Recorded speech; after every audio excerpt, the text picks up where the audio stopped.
name is Ian Walsh, and this is the Moment Money Matters with Hard Money Bankers, talking today with John Pack from How Properties. Appreciate having you again. Thanks. And really, part of this interview too was as I researched you guys, and I was originally we were hooked up with Gary, and then so we met up. But I realized you guys have a really substantial operation you run. So from an operational standpoint, I do a lot of operations myself. I was really interested to know how you guys do it, how you're so efficient at it. One area though that I don't do a whole lot of, which is acquisition and development. It's not really what I do, but I'm always interested in it because all the big players are in it, right? They're all the big players. That's what they do. They do acquisition and development. So I know you came from the property management and you got all that done, and now you've kind of moved into a position or a partnership in the acquisition and development area of How Properties. So explain to me like what you guys go out and look for. What's a good building? What would be something you maybe red flag and turn down? Give me some elaborate on your process there. Sure. So, I mean, what we're looking for in our niche market is really that 10 to 50 unit building that we believe is too big for the smaller guys and it's too small for the big guys, right? So a little bit less competition is really what we want to look for. So, and because we do our own construction too, we help to manage that side of it to go, okay, we can build this a little bit cheaper. So how can we make a deal work that others might not have been able to? Oh, interesting. Right? So like if you're looking at a building and you can go up 6 stories or 72 feet without building with steel, that's our market. Once you start going above that, construction costs are too high, returns are a little bit too low. So we try to stay away from that side. But when we're looking at areas, what we want to do is just go, okay, is there a main street? Is there a nightlife, near public transportation?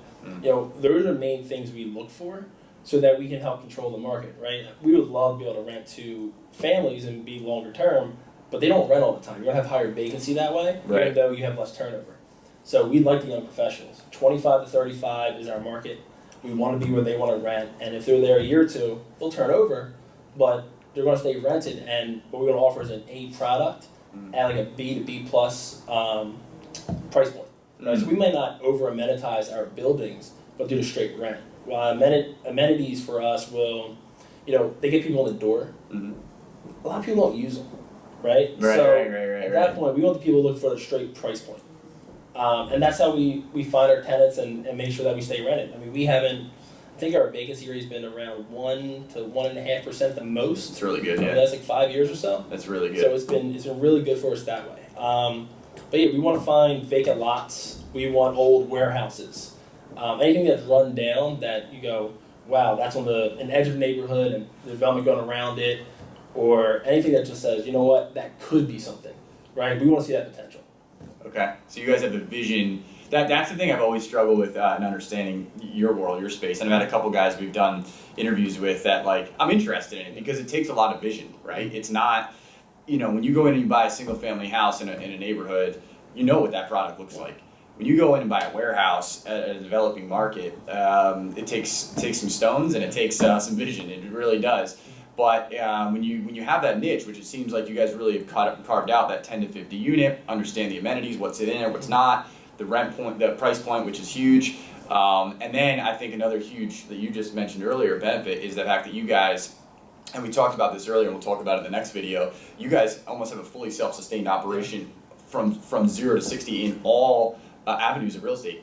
Like literally the only thing that you guys, there's one small piece that you didn't have that you're going to be adding, and then that's it. Then you're self-sustained. So when you have that, you can also internally look at your companies and benefit from the construction price points that other people maybe couldn't because they got to go to a third party, and it's it makes sense. A third party has to make money, therefore it's going to cost more money.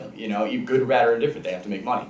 So very interesting in terms of the niche you guys have carved out. I've noticed any of the bigger developers that we've sat down with and guys like you, they know. When I say, hey, what are you looking for? It's not like, well, it's like, we need this, we need this, we need. They know what they want. So, John, if I do have that warehouse on an edge of a market or whatever you guys are looking for, how do I contact you? Honestly, just you can reach out to me directly, John, John at howproperties.com, howproperties.com. Shoot me an email or go to our website, just howproperties.com. There's a couple request forms on there. Fill it out. It'll come to my email, and then from there we'll get in contact, sit down, have lunch, and see what we can make happen. Perfect. And you guys know me, Ian at hardmoneybankers.com, and we'll catch you in the next interview.